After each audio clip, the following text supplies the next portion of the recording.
সম্মানিত সভাপতি সাহেব ও ওলামায়ে কেরামগণ ও আমার সামনে বসে থাকা দিনী ভাই ও পর্দার আড়ালে মা ও বোনেরা, আজকে আমাদের এই দিনী বৈঠকে ইসলামিক সভায় আলোচ্য বিষয়বস্তু যে বেঁধে দিয়েছেন সে বিষয়ের উপরেই বক্তব্য চলবে ইনশাল্লাহ। তার আগে জরুরি দু একটি কথা। তার প্রথম জরুরি কথা হচ্ছে যে সামনের চেয়ারগুলোকে আগে পরিপূর্ণ করুন, সামনে এগিয়ে বসুন। এটা আমার প্রথম অনুরোধ। 2 জন থাকুন, 5 জন থাকুন, 10 জন থাকুন, সামনের কাতারকে আগে পরিপূর্ণ করতে হবে। এটা হলো শরীয়ত। অতএব আপনাদের প্রতি আমার আহ্বান এতটুকু যে বিষয় বেঁধে দিয়েছেন, এর জন্য আলহামদুলিল্লাহ খুব ভালো লাগলো। কেননা বেশিরভাগ প্রোগ্রামে আমরা যাই, এটা তো আলহামদুলিল্লাহ ইজতেমা, ছোট সভা, যেখানে বড় বড় সভাগুলোতে যাই ওইগুলোতে তেমন বিষয় বেঁধে দেওয়া হয় না। বিষয় বেঁধে দেওয়া হয় না, যার ফলে বক্তা সাহেব এসে 1 ঘন্টার জায়গাতে 45 মিনিট শুধু গজালি বলে। তো বক্তব্য বিষয় করবে কখন, বলবে কখন? যদি ওই সভাগুলোতে বড় বড় জালসাগুলোতে যদি বিষয় বেঁধে দিত তাহলে গজল বলার সময় পেত না। সভার সভাপতিও তেমন, পরিচালকও তেমন, বক্তাও তেমন, তাই মিলে যায় আমাদের। তাই আপনাদের প্রতি আমার আহ্বান এতটুকু যে যতবারই প্রোগ্রাম করবেন এইভাবে বিষয় বেঁধে দেবেন, এটাই হলো খুব সুন্দর নিয়ম। 1, 2, এই মাইকের আওয়াজ যত দূর পর্যন্ত যাচ্ছে, আমি আমার সমস্ত দিনী ভাই ও বোনদের প্রতি আহ্বান জানাচ্ছি যে আপনারা বাড়ির কাজকর্ম ত্যাগ করে দিয়ে, রাস্তাঘাটে দাঁড়িয়ে না থেকে, দোকানে বসে না থেকে, আপনারা আমাদের এই মাইকের আওয়াজকে লক্ষ্য করে এই বাগানে স্টেজের সামনে আসার চেষ্টা করুন। ইনশাল্লাহ আমি আপনার আজকে করোনা কোনো উপকার করবই ইনশাল্লাহ। এই আশা নিয়ে জঙ্গিপুর থেকে আসা। সম্মানিত উপস্থিতি, আপনারা যে বিষয় বেঁধে দিয়েছেন তার নাম আপনারা সকলেই অবগত আছেন। তারপরেও একবার বলি, বিষয়ের নাম হচ্ছে সলাতের গুরুত্ব ও হারাম কুকর্ম থেকে বেঁচে থাকার উপায়। আমরা একের পর এক আলোচনা শুরু করব ইনশাল্লাহ। আমাদের জেনে রাখা ভালো হবে যে আসমানের নিচে, জমিনের উপরে যতদিন বেঁচে থাকবেন ততদিন পর্যন্ত আল্লাহ এবং তার রসুলের দা পদ্ধতিতে চলতে হবে, নইলে বাঁচার কোনো পথ নেই। যদি কোনো মানুষ বড় বৈজ্ঞানিক হয়, এরপরেও যদি তারা আল্লাহ এবং তার রসুলের পদ্ধতিকে ত্যাগ করে, যদি তার রসুলের হোক না কেন সে বড় ইঞ্জিনিয়ার, হোক না কেন সে বড় প্রফেসর, হোক না কেন সে বড় বৈজ্ঞানিক বা ডাক্তার, যেই হোক না কেন, এর কিয়ামতের মাঠে বাঁচার কোনো পথ নেই। অতএব এই কথা আমাদের ব্রেনে রেখে দিতে হবে কিয়ামত পর্যন্ত, যতদিন বেঁচে থাকবো, যে যতদিন আল্লাহ হায়াত দিয়েছেন ততদিন পর্যন্ত কার দেওয়া পদ্ধতিতে চলবো? মুহাম্মদ সাল্লাল্লাহু আলাইহি ওয়াসাল্লামের পদ্ধতিতে চলতে হবে। এটা মনে থাকবে ইনশাল্লাহ। ইনশাল্লাহ। সম্মানিত উপস্থিতি, আরও মনে রাখা ভালো হবে যে যতদিন বেঁচে থাকবেন ততদিন পর্যন্ত সলাতের সাথে কখনো আপোষ করবেন না, কখনো ব্যস্ততা দেখাবেন না, কখনো কাজ দেখাবেন না। এটা আমার অনুরোধ। কেন? সলাৎবিহীন মানুষের পরকালে কোনো বাঁচার পথ নেই। যদিও আপনাদের এক শ্রেণী আলেম বলছে, গোটা কোরআন মাজিদ পড়ে দেখলাম না যে আল্লাহ নামাজ পড়ে জান্নাতের কথা বলেছে। শুনেননি বক্তব্য? উনি নাকি আপনাদের এমপি এমএলএ কত কি যেন হয়ে গেল, আল্লাহ আলাম, আল্লাহ ভালো জানেন। আমি সেদিকে যেতে চাইছি না। আমি বলতে চাচ্ছি, যতদিন বেঁচে থাকবেন ততদিন পর্যন্ত সলাত আদায় করতেই হবে, যে কোনো মূল্যে। সলাতের অতীব দাম, অনেক গুরুত্ব, অনেক ফজিলত। যদি কোনো মানুষ আল্লাহ সুবহানাহু ওয়া তাআলাকে দেখানোর জন্যে অন্তর থেকে 2 রাকাত সলাত আদায় করে, বেশি নয়। একটু আপনারা আমার দিকে দেখেন ভাই, একটু আমার দিকে দেখেন, এদিক ওদিক দেখবেন না। আল্লাহ নবী বলছেন, আদমের ছেলেমেয়ে তোমরা শোনো, তোমাদের মধ্যে যদি কোনো মানুষ অন্তর থেকে আল্লাহকে খুশি করার জন্যে 2 রাকাত সলাত আদায় করে, ওয়াজাবাত লাহুল জান্নাহ, আল্লাহ তার জন্য জান্নাতকে ওয়াজিব করে দিলেন। আল্লাহু আকবার, কথা বুঝতে পারেননি মনে হয়। আর আল্লাহু আকবার মুখ দিয়ে বের হয় না। 2 রাকাত সালাত যদি কেউ আল্লাহকে দেখানোর জন্য আদায় করে, 2 রাকাত সালাত যদি অন্তর থেকে আল্লাহকে খুশি করার জন্য পড়ে, তো আল্লাহ নবী বলছেন ওয়াজাবাত লাহুল জান্নাত, তার জন্য আল্লাহ তাআলা জান্নাতকে ওয়াজিব করে দিলেন। ঢুকেনি কেন? মরেনি তার জন্যে। ওই যে আল্লাহ নবী বলছেন, আদমের ছেলে মেয়ে তোমরা আয়াতুল কুরসি ফরজ সালাতের পর পড়ো, যদি তোমরা পড়ো তো জান্নাতে চলে গেছো। ঢুকনি কেন? মরনি তার জন্যে। যদিও আপনার হুজুর আয়াতুল কুরসিকে উঠিয়ে দিয়ে দোয়া শুরু করে দিলেন, আপনার হুজুরও বোকা, জনগণও বোকা, সভাপতিও বোকা, ক্যাশিয়ারও বোকা, ওই এলাকার যত মানুষ আছে সবাই বোকা। নইলে এত দামি ইবাদতকে, দামি বিধানকে ছেড়ে দিয়ে বেদাতি প্রথা চালু হবে কেন? সম্মানিত দিনী ভাই বোন, আপনারা আমার দিকে এক খেলে চেয়ে থাকুন। আপনাদের আমি দৃষ্টি আকর্ষণ করে বলতে চাচ্ছি, সালাত মানুষের সুবিধা অসুবিধা বোঝে না, যে কোনো মূল্যে সালাত আদায় করতে হবে। একটু আপনাকে বোঝাতে চাইছি, যে কোনো মূল্যে সালাত আদায় করতে হবে। এইখান থেকে সালাত আদায় করার, এইখান থেকে ভ্রমণের উদ্দেশ্যে বেরিয়েছেন, কলকাতা যাবেন বা শিয়ালদা যাবেন, যে কোনো প্রান্তে যান না কেন, ওই সময় যদি সালাতের সময় হয়ে যায় তাহলে ওই অবস্থাতেই সালাত আদায় করতে হবে। আব্দুল করিম সাহেব একটু বুঝিয়ে বলেন, আপনার কথা ভালো বুঝতে পারছি না। জি, আপনাকে বুঝানোর জন্য এসেছি। উদাহরণস্বরূপ মনে করেন লালগোলা স্টেশনে চাপলেন, লালগোলা স্টেশনে চাপার পর ভগবানগোলার যাওয়ার এই মধ্যবর্তী জায়গাতে জোহরের সালাতের সময় হয়ে গেছে। এই মধ্যবর্তী স্থানে আসর রক্ত হয়ে গেছে। বহরমপুর কোর্ট যাওয়ার পথে মাগরিবের রক্ত হয়ে গেছে। এই মধ্যবর্তী সময়ে ট্রেনের উপরেই সালাত আদায় করতে হবে। সালাত কোনো মানুষের সুবিধা অসুবিধা বোঝে না। আব্দুল করিম সাহেব ট্রেনের উপরে পানির ব্যবস্থা নেই, লোকাল ট্রেনে বাথরুম নেই, লোকাল ট্রেনে পানির ব্যবস্থা নেই। এই জন্য মাঝে মাঝে বলেছি, আমরা গ্রামের মানুষ, আমরা তো টাউনের মানুষ নই, আমাদের এলাকাতে মাটির অভাব নেই। আছে মাটির অভাব? আমাদের এলাকাতে মাটির অভাব নেই। আপনাকে শতদিন পরামর্শ দিয়ে কথা বলেছি যে মাঝে মাঝে ব্যাগে বা পকেটে মাটি রাখার চেষ্টা করিয়েন। যেখানে পানি নেই, পানির কোনো ব্যবস্থা নেই, সেখানে তায়াম্মুম করে সালাত আদায় করব। সালাত আদায় করবো ইনশাল্লাহ, যে কোনো মূল্যে। এটা যে কোনো মূল্যে ওয়াদাবদ্ধ হতে হবে। আব্দুল করিম সাহেব মেনে নিলাম, সালাত আদায় করতে হয়, অজু তায়াম্মুম করে সালাত আদায় করতে হয়। তো ট্রেনের উপরে পেচ্ছাপ করেছিলাম, জানালা দিয়ে বা দরজা দিয়ে পানি নিনি, এখন কি করব? জোহর হয়ে গেছে, আসর হয়ে গেছে, মাগরিবের সময় হয়ে গেছে। এই অবস্থাতে আপনার করণীয়, ওই পেচ্ছাপ লাগা কাপড়টা পরেই, ওই পায়খানা যে কাপড়টাতে লেগে আছে, ওই কাপড়টা পরে সালাত আদায় করতে হবে। সালাত আদায় করতেই হবে, এর বিকল্প কোনো রাস্তাই পৃথিবীতে আল্লাহ তাআলা দেননি। যদিও অন্যান্য ইবাদতের আল্লাহ তাআলা রাস্তা দিয়েছেন। কিভাবে? ওই যে রমজান মাস, আজকে রমজান মাস, আজকে 18 রোজা না, আজকে 18টা সিয়াম হয়ে যাবে আলহামদুলিল্লাহ। তো আপনার আব্বু রমজান মাসের 18টা সিয়াম 18টাই রাখতে পারেনি। আপনার বাবা অতি অসুস্থ মানুষ, খুব ব্যথা গা হাতে, ডাক্তারবাবু বলেছে আপনাকে রোজা রাখতে হবে না। তো বিকল্প রাস্তা কি? এখন একটা লোককে ফি দিয়ে দিবেন অর্ধসা। কথা কি বুঝতে পারছেন? এখন আপনি একটা লোককে অর্ধসা ফি দিয়ে দিবেন, তো আপনি ওই লোকটাকে ফি দিয়ে যত নেকি পাবেন, ওই লোকটা সারাদিন না খেয়ে স্ত্রীর কাছে না গিয়ে গালমন্দ না করে যত নেকি পাবে, আপনাদেরকে ফি দিয়ে তত নেকি পাবেন, আপনার বাপ তত নেকি পাবে। এই দেখুন সিয়ামের বিকল্প রাস্তা। ওই লোকটা সিয়াম পালন করবে, এই ভাই সিয়াম পালন করবে, এই ভাইকে যদি আপনি খাদ্য দেন তো আপনি যত নেকি পাবেন, ভাইও ঠিক তত নেকি পাবে। এটা সিয়ামের এই বিকল্প রাস্তা। কথা কি বোঝাতে পারছি? হজেরও বিকল্প রাস্তা আছে। হজ করতে পারবেন না, শরীর খারাপ, এখন আপনি আপনাদের ইমাম সাহেবকে টাকা দিয়ে দেন যে ইমাম সাহেব আমার পরিবর্তে হজ করে দেন। তবে হ্যাঁ, ইমাম সাহেবের পূর্বে হজ থাকতে হবে, উনার হজ থাকতে হবে, তাহলে উনি হজ করে দেন। বিকল্প হজ, পরবর্তী হজ। তো হজের বিকল্প রাস্তা আছে, কিন্তু সালাতের বিকল্প রাস্তা নেই। কেমন করে? জোহর রক্ত হয়ে গেছে, আমার আব্বু বলছে আপনার আম্মুকে, রহিমার আম্মু আমার গা হাতে তো ব্যথা, তো একটু জোহরের সালাতটা আমার পরিবর্তে আদায় করে দিও তো। এখন আপনার মা যদি আদায় করে দেয় হবে? হবে না। তো সালাত কাকে আদায় করা লাগবে? নিজেকেই। যতক্ষণ পর্যন্ত পৃথিবীতে বেঁচে আছে, শ্বাস যতক্ষণ চলছে, পাগল যতক্ষণ না হয়ে গেছে, ততক্ষণ পর্যন্ত রামনগর মানুষকে সালাত আদায় করতেই হবে।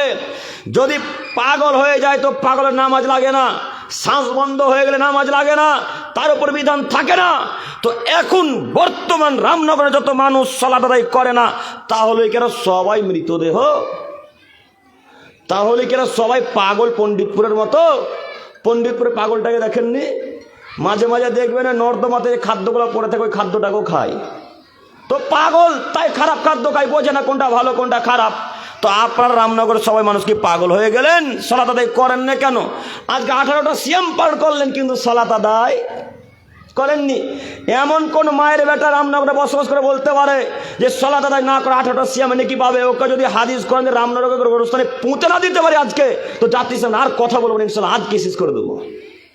কে বললো নামাজ না পড়লে সিএমএ নাকি হয়? অসম্ভব।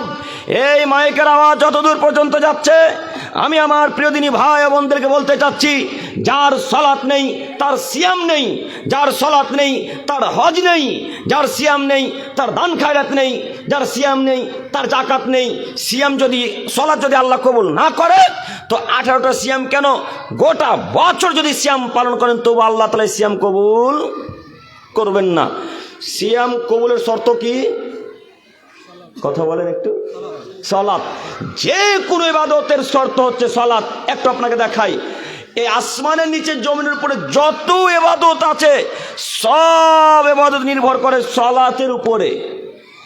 যত ইবাদত আছে পৃথিবীতে সব ইবাদত নির্ভর করে সালাতের উপরে। যদি সালাত আল্লাহ কবুল করে তো সিয়াম কবুল হবে, যদি সালাত আল্লাহ কবুল না করে তো সিয়াম কবুল হবে না। উদাহরণস্বরূপ একটা আপনাকে দেখাই, ছোট্ট ঈমান। আল্লাহ নবী বলছেন ঈমানের 70টা বা 73টা বা 63র অধিক শাখা প্রশাখা আছে। সকল হাদিস মুখস্থ, খুব পরিচিত হাদিস। তো এই হাদিসের শেষ পর্যায়ে আল্লাহ নবী বলছেন ওয়াইমাতাতুল আদা আনিত তরিক, রাস্তা থেকে কষ্টদায়ক বস্তু সরিয়ে দেওয়া সব থেকে ছোট ঈমানের কাজ। তাই না শেখ? রাস্তা থেকে কষ্টদায়ক বস্তু সরিয়ে দেওয়া সব থেকে ছোট ঈমানের কাজ, কিন্তু ফলাফল খুব বড়। একটু এই রাস্তাতে যদি একটা কুকুর মরে থাকে বা বিড়াল মরে থাকে, রামনগরের কোনো মানুষ যদি কুকুরটাকে সরিয়ে মাঠে কোথাও গর্ত খনন করে পুঁতে চলে আসে, তো ফলাফল জান্নাত। আল্লাহু আকবার। ফলাফল কি? জান্নাত। এ কথা আল্লাহ নবী বলছেন। উল্লেখ্য যে লোকটা কুকুরটা রাস্তা থেকে সরিয়ে মাঠে পুঁতে এলো, এ লোকটা নামাজ পড়ে না, এ লোকটা সালাত আদায় করে না। তো রাস্তা থেকে কষ্ট সরিয়ে দেওয়ার পরিবর্তে যে নেকিটা আল্লাহ তাআলা দিয়েছিল, এই নেকিটাকে আল্লাহ তাআলা এখন কি করবে? কেটে দিবে। তার মানে জান্নাত তার এখন আর হলো না। সালাত নেই যার, কোনো ইবাদত আল্লাহ তাআলার কাছে নেই তার। অতএব রামনগরের প্রত্যেকটা মাদেরকে বলতে চাচ্ছি, প্রত্যেকটা যুবতী বোনকে বলতে চাচ্ছি, প্রত্যেকটা দিনী ভাই ও বোনদেরকে বলতে চাচ্ছি, সালাত আদায় না করে সিয়াম পালন করে আল্লাহর কাছে কোনো লাভ নেই। মায়েরা তো বিড়ি নিয়ে ব্যস্ত, দিন রাত বিড়ি বাঁধে, দিন রাত। এরা সালাত আদায় তো করে না, তেমন করে। আপনার মাকে দেখবেন জোহরের সময় এদিকে মজলিসে আজান দিচ্ছে, আর আপনার মার আঙুল চলতেই আছে, বিড়ি বাঁধছে। বলেন আপনার মা সিয়ামের কি মূল্য থাকলো? বলেন। আপনার ভাইকে দেখেন, আপনি সালাত আদায় করতে আসছেন, আপনার ভাই বাড়ির দরজার ভেতরে বসে ওই ফ্রি ফায়ার, লুডো চলছে, দাবা ক্যারাম বোর্ড খেলছে। কথা মিলে না মনে হয়? বলেন আপনার ভাই সিয়ামের কি মূল্য থাকলো? আপনার মায়ের সিয়ামের কি মূল্য? আপনার বোনের সিয়ামের কি মূল্য? আপনার স্ত্রীর সিয়ামের কি মূল্য থাকলো? এই জন্য আপনাদের জুমার খুতবায় এসে প্রথম সপ্তাহে বলেছিলাম, যে সমস্ত মহিলারা বিড়ি বাঁধে, যে সমস্ত মায়েরা বিড়ি বাঁধে, তার স্বামীকে, তার বাপকে, তার ভাইকে আমরা পুরুষ মনে করি না। তারা কা পুরুষ, তারা হিজড়া মানুষ, তারা কা পুরুষ, তারা হিজড়া মানুষ। দেখি রামনগরকে বলতে পারে আমি পুরুষ, ওকে যদি না কবর দিয়ে দিতে পারি হাদিস করে কথাই বলবেন ইনশাল্লাহ। আবারও বলছি, ইনকাম করবে পুরুষ মানুষ, বাড়িতে মহিলা খাবে। আব্দুল করিম সাহেব মহিলারা ইনকাম করতে পারে না? হ্যাঁ পারে। বিড়ি বাদ দিয়ে অন্য কিছু করান না কেন? টেলারিং শিখিয়ে দেন, বাড়িতে ক্যাথা সেলাই করান। ক্যাথা বুঝেন না? ক্যাথা বুঝেন তো? তো ক্যাথা সেলাই করান। কেন আপনার মা বিড়ি বাঁধবে? কেন বাঁধবে? পৃথিবীতে আর কর্ম নাই, পৃথিবীতে আর কোনো উপার্জনের ব্যবস্থা নাই। হাজারো পদ্ধতিতে আল্লাহ বলছেন, ইয়া আইয়ুহান নাস, হে মানব সম্প্রদায়, কুলু মিম্মা ফিল আরদি হালালান তাইয়্যিবা, আমি তোমাদেরকে পৃথিবীতে যা দিয়েছি তাতে বৈধ এবং পবিত্র রুজি ভক্ষণ করবে। এটা আল্লাহ বলছেন। মহান আল্লাহ তাআলা বলেন, হে পৃথিবীর মানুষ, আমি আল্লাহ পৃথিবীতে তোমাদেরকে যা দিয়েছি তাতে বৈধ এবং পবিত্র রুজি ভক্ষণ করবে। আমরা আয়াতের ব্যাখ্যা বেশি বড় করতে চাচ্ছি না, দুইটি কথা এখানে আমি আবার ফিরে আসবো, এখানে হয়তো বাক্য ভুলে যেতে পারি। একটা আপনার আমার দিকে চেয়ে থাকেন, আল্লাহ বললেন বৈধ খাবে, পবিত্র রুজি খাবে, তার মানে বৈধ আর পবিত্র কি আলাদা আলাদা? দুটাই তো এক। তা আল্লাহ বললেন কেন? এই জন্য আল্লাহ বললেন যে কোনো সময় বৈধ প্রাণী অবৈধ হয়ে যায়। কিভাবে? গরু হালাল না হারাম? মুরগি হালাল। তো এই গরুটা যদি রামনগর এখন মারা যায়, তারপর একটা জবাই করা যাবে, আর তখন অবৈধ হয়ে গেল। তাই আল্লাহ বলছেন তোমরা বৈধ এবং পবিত্র রুজি খাও, অবৈধ খেও না। তো এত বড় পৃথিবী আল্লাহ দিয়েছেন, এত বড় পৃথিবীতে লক্ষ একাধিক কাজকর্ম দিয়েছেন আল্লাহ তাআলা, লক্ষ কোটি কোটি খাদ্য দিয়েছেন, এত দামি দামি খাদ্য দিয়েছেন। তার মধ্যে আছে কলা, তার মধ্যে আছে আপেল, বেদানা, আখরুট, কিশমিশ, কাজু, পেস্তা, চেরি ফল, বেদানা, লাখো জাতীয় ফল দিয়েছেন আল্লাহ তাআলা। এত ফলমূল বাদ দিয়ে আপনার বাপের কপালে বিড়ি আর গুলি জুটলো? হ্যাঁ, আপনার বাপ রমজান অবস্থাতে রোজা অবস্থাতে বিড়ি খায়, কি হিসাবে আপনাকে মানুষ মনে করতে পারলাম না। সেদিন বহরমপুরে গেলাম গাড়িটা ঠিক করার জন্য, তো যাদের মুখে ওই চাচার মতো দাড়ি, ওই চাচাটাকে দেখেন সাদা দাড়ি, সব সাদা সাদা দাড়ি, এরকম কয়েকটা লোক একসাথে দাঁড়িয়ে, বহরমপুর যেটা টার্মিনাস লেখা নাই, বাস টার্মিনাস, ওই এক্সপ্রেস বাজার না স্টাইল বাজার একটা আছে, ওই বাজারের সামনে একবারে ওপেন এভাবে বিড়ি পান করছে। বলেন তারা মুসলমান নয়? বলেন তারা কি আল্লাহ নবীকে মানে না? তারা কিভাবে মানলো? আল্লাহ নবী সাল্লাল্লাহু আলাইহি ওয়াসাল্লাম বললেন, মান সারবাল খামরা লাম ইয়ারদালু আনহু 40 লায়ালা, যদি কোনো মানুষ একদিনে সাদ্রব্য খায় পান করেন, আল্লাহ 40 দিন তার কোনো ইবাদত কবুল করবেন না। 40 দিন। বলেন আজকে যদি মদ পান করেন, তো এখন কয়দিন আল্লাহ ইবাদত কবুল করবে না? 40 দিন। তো রমজানের প্রথম দিন পান করেছেন, তো এখন কতদিন আল্লাহ ইবাদত কবুল করবে না? বলেন, কথা বলে না। 40 দিন। তো রমজান মাস 40 না 30 বা 29? তো তাহলে আপনার বাপের মাসটাই যে বেকার গো। হ্যাঁ, আপনার বাপের পুরো মাসটাই যে বেকার চলে গেল। কেন? আপনার বাপের বিড়িটাকে নিয়ে ওই ঘুরিয়ে ভেঙে চুর মাছের লাথি মেরে বলে দেবেন, আব্বু আজকে থেকে মুখে লাথি মারতে হবে। এই কথা বলতে পারেন না? ও পারবেন না। অন্য সময় বাপকে ঠিকই গালি দিতে পারেন। হ্যাঁ, অন্য সময় বাপকে ঠিকই গালি দিতে পারেন, কিন্তু হারাম কাজে নিষেধ করতে পারেন না। যাই হোক, আমি বলতে চাচ্ছিলাম এগুলো সব খারাপ হারাম খাদ্য। এই পাপ থেকে যে কোনো মূল্যে রামনগরে শুধু মানুষ করে, সারা পৃথিবীর মানুষকে বিরত থাকতে হবে ইনশাল্লাহ। পারবো না আজকে দেখে ইনশাল্লাহ? ইনশাল্লাহ। সম্মানিত উপস্থিতি, বলছিলাম আল্লাহ সুবহানাহু ওয়া তাআলা বলছেন, কদ আফলাহাল মুমিনুন, এই আদমের ছেলেমেয়ে সেই সব মুমিনেরা সফল। একটু আল্লাহ তাআলা বলছেন সেই সব মুমিন সফল, আল্লাযিনা হুম ফি সালাতিহিম খাশিউন, যারা ভয় ভীতি নিয়ে আল্লাহকে ডাকে, যারা ভয় ভীতি নিয়ে সালাত আদায় করে, তারাই সফল, তারাই সফল কাম, তারাই জান্নাতি মানুষ। এই বাক্যর জায়গাতে একটি কথা বলতে চাচ্ছি, একটু মনোযোগ দিয়ে শ্রবণ করেন। আল্লাহ বলছেন সেই সব মুমিন সফল, সেই সব মুমিন জান্নাতে যাবে, সেই সব মানুষ জান্নাতে যাবে যারা ভয় ভীতি নিয়ে নামাজ পড়লো, ভয় ভীতি নিয়ে আল্লাহকে ডাকলো। তো ভয় ভীতি কোথায় নামাজে থাকলো তো বুঝতে পারলাম না। 20 রাকাত সালাত আদায় করতে লাগে 20 মিনিট, কোথায় আল্লাহর ভয় আছে? যে কথা আমি বুঝাতে পারলাম না আপনাদেরকে। আল্লাহ তাআলা বলছেন, আল্লাযিনা হুম ফি সালাতিহিম খাশিউন, পৃথিবীর মানুষ মনে রেখো, সেই সব মানুষ সফল, সেই সব মুমিন জান্নাতে যাবে যারা অন্তর থেকে ভয় ভীতি নিয়ে আল্লাহকে ডাকে, তারা সফল। তো 20 রাকাত সালাত আনুমানিক আদায় করতে কতক্ষণ লাগবে আপনাদের আইডিয়াতে, যদি ভালোভাবে আদায় করেন? আচ্ছা 20 রাকাত বাদ দেন, 8 রাকাত কতক্ষণ লাগে আপনাদের? কাছাকাছি ওই 50 মিনিটের আপে। তো 8 রাকাত সালাত যদি 50 মিনিট লাগে, 20 রাকাত সালাত 25 মিনিটে কিভাবে হতে পারে? বলেন আল্লাহর ভয় কোথায়? বলেন কোথায় খুশু খুজু থাকলো? কোথায় আল্লাহকে মানলেন, কোথায় রাসূলের দেওয়া পদ্ধতিতে সালাত হলো, কোথায় রুকু ঠিক হলো, কোথায় সিজদা ঠিক হলো, কখন সূরা ফাতিহা ঠিকভাবে পড়লেন। ও হুজুর, খতম তারাবির দেওয়ার জন্য বিদ্যা বুদ্ধি সব বিক্রি করে খেলেন, খতম তারাবির দেওয়ার জন্য বিদ্যা বুদ্ধি বিক্রি করে খেলেন কেন? খতম তারাবি দিতে হবে, এটা কি একবারে ফরজ বিধান নাকি? খতম তারাবি দিতে হবে কে বললো? এ খতম তারাবি দিতে হবে না। আপনার শর্ত হচ্ছে সালাত সঠিকভাবে আদায় করতে হবে, রুকু সিজদা সূরা ফাতিহা ওযু ভালোভাবে করা লাগবে, তাহলে সালাত কবুল হবে, নচেত সালাত কবুল হবে না। প্রমাণ আবু হুরায়রা রাদিয়াল্লাহু তাআলা আনহু বলেন, রাসূল সাল্লাল্লাহু আলাইহি সাল্লাম বলেছেন সালাতের নাকি 3 ভাগে বিভক্ত। কয় ভাগে? 3 ভাগে। এক, পবিত্রতার মাধ্যমে, অর্থাৎ অজুর মাধ্যমে সুন্দর করে অজু করতে হবে, এটা হলো পবিত্রতা। তো মাগরিবের সালাত চলছে আপনার, আর আপনি খুব তাড়াহুড়া করে অজু করে মসজিদে ঢুকে গেলেন। এই কাহিনা বলেন না কি বলেন এটাকে? কাহিনা, কনুই। এই কনুইয়ের এই জায়গাটা শুকোয় থেকে গেল, শুকনা থেকে গেল, অজু হলো? অজু যদি না হয় তো সালাত কবুল হবে না। তো তাড়াহুড়া করে অজু করতে হবে। কে বললো? ও আব্দুল করিম সাহেব, ইমাম সাহেব, যে 2 রাকাত শেষ হয়ে গেল গো, 2 রাকাত কেন 40 রাকাত শেষ হয়ে যাক, কোনো বাধা নেই, অজু জরুরি। কথা বুঝতে পারেননি? যে কোনো মূল্যে সঠিকভাবে অজু করব, এটাই রাসূলের দেওয়া বিধান।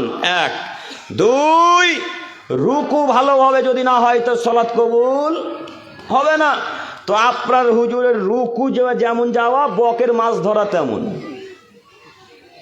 বকের মাছ ধরা দেখেননি? বক যেমন মাথাতে গতিতে ওই মাছ ধরা, মাছরাঙ্গার বক যেমন মাছের প্রতি খেয়াল করে থাকে, হুজুরের গতি সেইভাবে থাকে। আপনি মিলিয়ে দেখেন আমার কথা। কোথায় খুশু খুজু, কোথায় রুকু ঠিক হলো? সালাত নাকি 3 ভাগে বিভক্ত। 1, পবিত্রতার মাধ্যমে, 2, রুকুর মাধ্যমে, 3, সিজদার মাধ্যমে। সিজদা সঠিকভাবে না হলে সালাত কবুল হবে না। আমি বলতে চাচ্ছিলাম রামনগর দিনী ভাই ও বোনদেরকে যে সালাত রাসূলের দেওয়া পদ্ধতিতে আদায় করতে হবে, যে কোনো মূল্যে তাড়াহুড়া করে সালাত আদায় করবো না। অন্তর থেকে সালাত আদায় করতে পারবো আজকে থেকে ইনশাল্লাহ? পারবেন ইনশাল্লাহ? কিভাবে করবেন বলেন তো? ওই তারাবির সালাত চলছে আর একটা ছেলের কান ধরে টানছেন, তো কোথায় খুশু খুঁজু থাকলো? রামনগরে হয় না? না, রামনগরে হয়। জঙ্গিপুর যাবেন একদিন, দেখতে যাবেন, ওখানে ফাইটিং চলে, ফাইটিং। কে কত বড় যোদ্ধা, কে ব্রুসলি, কে কি, ওখানে দেখা যায়। একটা ছেলে সালাত আদায় করে, তখন তার লুঙ্গি ধরে তাকে পিছন থেকে আছাড় দিয়ে ফেলে দেওয়া হলো। বলেন কোথায় সালাতে খুশি খুশি থাকলো, কোথায় তারা ভালোভাবে আল্লাহকে ডাকলো? কথা কি বুঝতে পারছেন? তারাবির সালাত চলছে আর আপনি ওই ভাইটার পা ধরে টানলেন, লুঙ্গি ধরে টানলেন, এতে ওই ভাইয়ের সালাতে ব্যাঘাত বিঘ্নতা ঘটবে না? কথা বলে না, ঘটবে তো। তো আপনি তাকে ডাকা এইভাবে টানলেন কেন? আপনি তো সালাত সঠিকভাবে আদায় করতে পারেন না, তো তাকে আপনি জ্বালাচ্ছেন কেন? তার বাধা দিচ্ছেন কেন? তার সালাতে কেন দিচ্ছেন? আজকে থেকে এইভাবে সালাত আর আদায় করবেন ইনশাল্লাহ। যদি তারাবি পড়তে ভালো না লাগে বাড়ি চলে যাব। তারাবি পড়া ফরজ নয়, তারাবি পড়া ফরজ নয়। রুকু সিজদা ফরজ বিধান, রুকু সিজদা সঠিক করা লাগে। আপনাকে তারাবি পড়তে হবে। কে বললো? তারাবি পড়তে ভালো না লাগলে বাড়ি চলে যাব, কিন্তু দ্বিতীয় ভাইকে, কোনো ভাই বোনদেরকে ডিস্টার্ব করবো না ইনশাল্লাহ। সম্মানিত উপস্থিতি, একটু আপনারা আমার দিকে চেয়ে থাকেন। আপনাদের দৃষ্টি আকর্ষণ করতে চাচ্ছি, বারবার সালাতের গুরুত্ব দেখাচ্ছি। আল্লাহ তাআলা বললেন, পৃথিবীর মানুষ মনে রাখো, ইয়া আইয়ুহাল্লাযীনা আমানু, হে পৃথিবীর ইমানদার মানব সম্প্রদায়, ইস্তাঈনু বিস-সাবরি ওয়াস-সালাহ, তোমরা ধৈর্য সালাত, তোমরা সালাতের মাধ্যমে আল্লাহর কাছে সাহায্য চাও, ধৈর্য ও সালাতের মাধ্যমে সাহায্য চাও। ইন্নাল্লাহা মা'আস-সাবিরিন, নিশ্চয় আল্লাহ সুবহানাহু ওয়া তাআলা ধৈর্যশীলদের সাথে থাকেন। জরুরি এখানে 2টি কথা। 1, আল্লাহ বললেন পৃথিবীর ইমানদার মানব সম্প্রদায় তোমাদেরকে বলছি, শোনো, আমি আল্লাহ তাআলা ওই ব্যক্তির সাথে থাকি যে ব্যক্তি ধৈর্য ধারণ করলো। বলেন ধৈর্য কাকে বলে? বলেন সালাত কাকে বলে?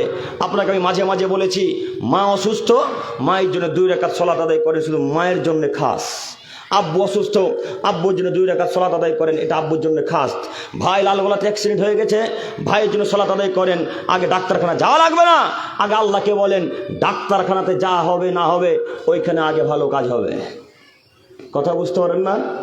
লালগোলায় ভাই অ্যাক্সিডেন্ট হয়ে গেছে, আগে ডাক্তারের সাথে খোঁজ করতে হবে না, 2 রাকাত সালাত আদায় করেন, সুন্দর করে উজু করেন, সুন্দর করে উজু করে রবকে ডেকে আল্লাহকে এক পর্যায়ে বলতে শুরু করেন, আল্লাহ লালগোলাতে আমার ভাই অ্যাক্সিডেন্ট হয়েছে, জানি না তিনি কি পর্যায়ে আছেন, আল্লাহ জানি না তার হাত ভেঙেছে না পা ভেঙেছে জানি না, আল্লাহ তুমি বড় ডাক্তার, তুমি বড় বৈজ্ঞানিক, তুমি সব কিছুর মালিক, সব কিছু জানো, আল্লাহ তুমি আমার ভাইকে সুস্থ করে দাও, আল্লাহ একটা ভালো ডাক্তারের ব্যবস্থা করে দাও।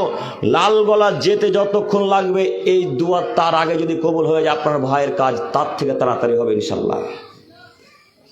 বলেন, আপনাকে আমি শতদিন বলেছি বাপ পারে না, বাপের জন্য 2 রাকাত সালাত যে কোনো মূল্য আদায় করেন, যে কোনো মূল্যে আপনার মাকে কান্না করতে নিষেধ করেন। আপনি কান্নাকাটি করা বন্ধ করে বাপের জন্য ডাকেন আল্লাহকে, দেখেন ইনশাল্লাহ আল্লাহ আপনার আব্বাকে সুস্থতা দান করবে। এর নাম সলাৎ। সলাতের অতীব মূল্য, সলাতের অনেক অনেক অনেক দাম। দেখবেন সলাতের কত দাম, দেখবেন আপনার বাপ অসুস্থ যখন হয়ে যাচ্ছে, যখন আপনার বাপের মাথা চক্কর দিয়ে ঘুরে যখন লালগোলা হাসপাতালে নিয়ে যাচ্ছেন, তখন আপনার মা কান্নাকাটি করতে ব্যস্ত, আপনার মায়ের সলাতের সময় হয় না, আপনার সলাতের সময় হয় না। দেখবেন সলাতের কত দাম, একটু দেখাচ্ছি, দেখেন একটু আমার দিকে দেখেন, 2 রাকাত সালাতের মূল্য দেখেন। ইব্রাহিম আলাইহিস সালামের প্রথম স্ত্রীর নাম কি? সারা। সারা এবং ইব্রাহিম আলাইহিস সালাম যখন অতিক্রম করছিলেন একটা দেশ, যেই দেশে ছিলেন খুব বদ, অত্যাচারী, সীমালঙ্ঘনকারী, স্বৈরাচারী, নিকৃষ্ট বদ বাদশাহ, ওই এলাকা দিয়ে যত নারী যেত সবার সাথে তিনি জেনা করতেন, সবাইকে তিনি ধরে তার সাথে ব্যভিচার করতেন, তার সাথে রাত্রি কাটাতেন। ইব্রাহিম আলাইহিস সালাম এবং তার স্ত্রী সারা ওই গ্রাম পার করছিলেন, এমত অবস্থায় তার কাছে এসে বললেন, এটা কে? তখন ইব্রাহিম আলাইহিস সালাম বললেন, আনতে উখতি, এটা আমার বোন। তিনি তার স্ত্রীকে বোন বলে আখ্যায়িত করলেন।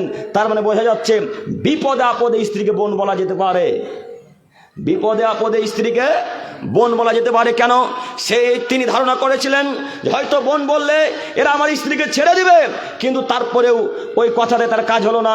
ঠিকই ইব্রাহিম এবং তার স্ত্রীকে ওই বদ অত্যাচারী নিকৃষ্ট বাদশার কাছে নিয়ে যাওয়া হলো।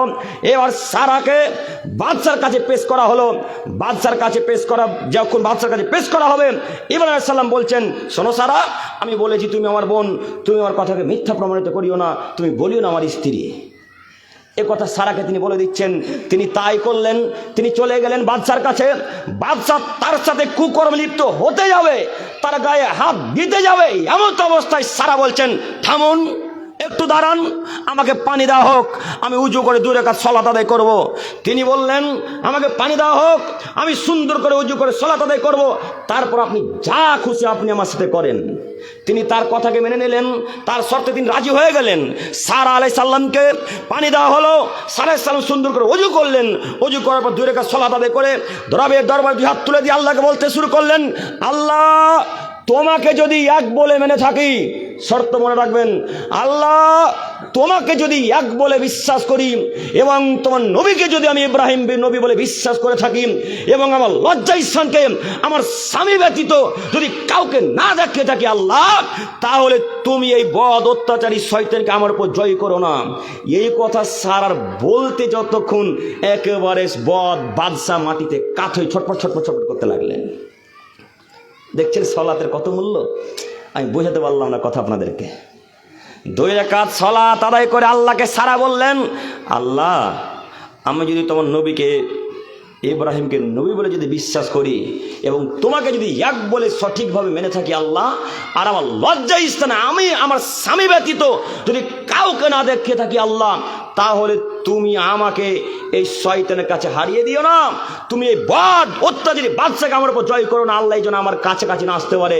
এ কথা যেমনই বললাম সঙ্গে সঙ্গে বদ বাদশা মাটিতে ছটফট ছটফট করতে লাগলেন। এবার তিনি বলছেন, আমাকে ঠিক করে দেওয়া হোক, তুমি দোয়া করো। এই সারা আলাইহিস সালাম আবার দোয়া করলেন, আবার লোকটা ঠিক হয়ে গেল। যেমনই ঠিক হয়ে যাওয়া, আবার তিনি তার সাথে কুকর্ম লিপ্ত হওয়ার জন্য ব্যস্ত হয়ে গেলেন। আবার এভাবে পরস্পর 3বার এভাবে ঘটনা ঘটে। তখন তিনি বলছেন, আরে এই মহিলা তো শয়তান রে, আমার কাছে কেন পাঠানো হচ্ছে? শয়তান মহিলা, একে পাঠিয়ে দাও এবং তার সাথে একটা তাকে গিফট দাও যার নাম হাজেরা। তখন হাজেরাকে গিফট করা হলো। দেখেন সতী নারীর মূল্য কত এবং দাম কত, এবং 2 রাকাত সালাতের মূল্য কত। বলেন, এখন কোনো মহিলা বলতে পারবে যে আল্লাহ আমার লজ্জা স্থান যদি আমার স্বামী ব্যতীত কাউকে না দেখিয়ে থাকি তুমি আমার দোয়া কবুল করো? এই কথা পৃথিবীর কোনো নারী এখনো হয়তো বলতে পারবে না। কেন? বিবাহের পূর্বে তো লাখো ছেলের সাথে সম্পর্ক, লাখো ছেলের সাথে সম্পর্ক। তাই তো মাঝে মাঝে রামনগরের ছেলেকে বলেছিলাম, যুবক তুমি যার জন্য বলছো তুমি না হলে বাঁচবো না, তুমি না হলে গলায় দড়ি দেবো, তুমি না হলে আত্মহত্যা করবো, তুমি না হলে বিষ পান করবো, বলো যুবক তুমি আজকে মরে দেখো বেটা, কালকে তোমার গার্লফ্রেন্ড আর একটা বয়ফ্রেন্ড নিয়ে লালগোলা পার্কে ঘুরে বেড়াবে, তার নাম নারী মানুষ। তুমি জানো না যে নারী নবীকে ফাঁসাতে পারে সেই নারী আমি তুমি তো বহুদূরের কথা। যে নারী নবীকে ফাঁসাতে পারে আমি তুমি তো তাদের কাছে কিছুই নয়। শয়তান বলছে আরে আমার যদি চক্রান্তকে কেউ কমজোরি করতে পারে, আমার চাইতে যদি কারো চক্রান্ত শক্তিশালী হয় তাহলে তারা নারী মানুষ। আরে আমি শয়তান আজাজিল নারীদের কাছে হার মানি। আল্লাহ নিজে বলছেন শয়তানের চাইতে নারীর চক্রান্ত কঠিন, কিভাবে কলা কৌশল করবেন বুঝতে পারবেন না। আপনাকে আমি কি দিয়ে বুঝাই? বলছিলাম 2 রাকাত সালাতের মূল্য আপনাকে কি আমি বুঝাতে পারলাম? আপনাদেরকে বোঝাতে পারলাম 2 রাকাত সালাতের মূল্য। বাপ মা অসুখে পড়েছে, বিপদে পড়েছে, আগে 2 রাকাত সালাত আদায় করে আল্লাহকে ডেকে বলবো, তারপরে হাসপাতাল বিশ্ববিদ্যালয় যেখানে যাওয়ার কাজ সেখানে যাবো ইনশাল্লাহ। ইনশাল্লাহ ইনশাল্লাহ। আল্লাহ তুমি রামনগরের মানুষকে কবুল করো, সকলে বলি আমিন। সম্মানিত উপস্থিতি, এরপর আয়াত মহান আল্লাহ তাআলা বলেন ইন্নাস সালাতা তানহা আনিল ফাহশাই ওয়াল মুনকার। পৃথিবীর মানুষ তোমরা মনে রেখো, যদি কোনো মানুষ সালাত আদায় করে তাহলে সালাত তাকে অন্যায় কাজকর্ম থেকে দূরে রাখবে। আল্লাহ তাআলার বাণী। আল্লাহ তাআলা আবারও বলছেন, একটু আপনারা আমার দিকে দেখেন, বারবার দৃষ্টি আকর্ষণ করছি, নইলে অর্থ বুঝতে পারবেন না। তখন মাগরিবের সময় চায়ের দোকানে বলবেন যে করিম বেটা কি যে বললো কিছুই বুঝলাম না। আমার কথা বুঝতে হলে এক খেলে আমার দিকে চেয়ে থাকতে হবে, নইলে বুঝতে পারবেন না। এটা আপনার প্রতি আমার আহ্বান। আবারও দেখাচ্ছি, দেখেন আল্লাহ বলছেন ইন্নাস সালাতা তানহা আনিল ফাহশাই ওয়াল মুনকার। পৃথিবীর মানুষ নিশ্চয় সালাত, নিশ্চয় নামাজ মানুষকে অন্যায় কাজকর্ম থেকে বিরত রাখে, দূরে রাখে। আব্দুল করিম সাহেব আপনার কথার সাথে একমত হতে পারলাম না। কিভাবে? আল্লাহ বললেন যে নামাজ পড়লে মানুষকে অন্যায় কাজ থেকে বিরত রাখে, তো কই কথা তো রামনগরে কোনো মানুষের সাথে মিলে না গো। আব্দুল করিম সাহেব নামাজ পড়লে যে মানুষ অন্যায় কাজ থেকে দূরে থাকে, এটা তো আল্লাহর কথা মানলাম যে আল্লাহর কথা, কিন্তু কথা যে মিলল না একেবারে। কিভাবে? আমাদের এলাকার হাজারো মানুষ নামাজ পড়ে আবার সুদও খায়, তো অন্যায় কাজ থেকে দূরে রাখলো? হ্যাঁ, আমি কথা বুঝাতে পারলাম বাক্যটা? আল্লাহ বললেন নামাজ যারা পড়বে তাদেরকে অন্যায় কাজ থেকে নামাজ বিরত রাখবে, দূরে রাখবে। তো রামনগরের হাজারো মানুষ সালাত আদায় করে এবং বাইরে গিয়ে অন্যান্য লোকের নামে গীবতও করে, পরনিন্দাও করে, তো কই নামাজ অন্যায় কাজ থেকে বিরত রাখলো? আমাদের রামনগরের মানুষ হাজারো লোক সালাত আদায় করে এবং ভাইয়ের জমি আত্মসাৎও করে, এতিমদের টাকা মেরে খায়, বিধবাদের টাকা কাপড় মেরে খায়, তো কই নামাজ অন্যায় কাজ থেকে মানুষকে বিরত রাখলো? তো আল্লাহ কি তাহলে মিথ্যা কথা বললেন? নাউজুবিল্লাহি মিন যালিক। আল্লাহ মিথ্যা কথা বলেনি। আমি আর আপনি আল্লাহর কথাটা বুঝতে ভুল করেছি। কিভাবে? আল্লাহ বলছেন অন্তর থেকে যারা সালাত আদায় করবে, মন থেকে যারা সালাত আদায় করবে তাদেরকে নামাজ অন্যায় কাজ থেকে বিরত রাখবে। তো আপনার বাপ তো সালাত আদায় করে গ্রামের লোকের জন্য। আমরা বাপের বয়স আজকে 50 বছর, আমরা বাপ যদি সালাত আদায় না করে রামনগরের মানুষ বলবে আরে তোর থেকে ছোট ছোট ছেলেরা সালাত আদায় করেছিল তুই করিস না, এই জন্য তোমার বাপ সালাত আদায় করে। তো বলো তোমার বাপকে নামাজ কিভাবে অন্যায় কাজ থেকে বিরত রাখবে? নইলে হাজারো মানুষ সালাত আদায় করে তারপরে বিড়ি সিগারেট খায় কি হিসাবে? খায় কি হিসাবে?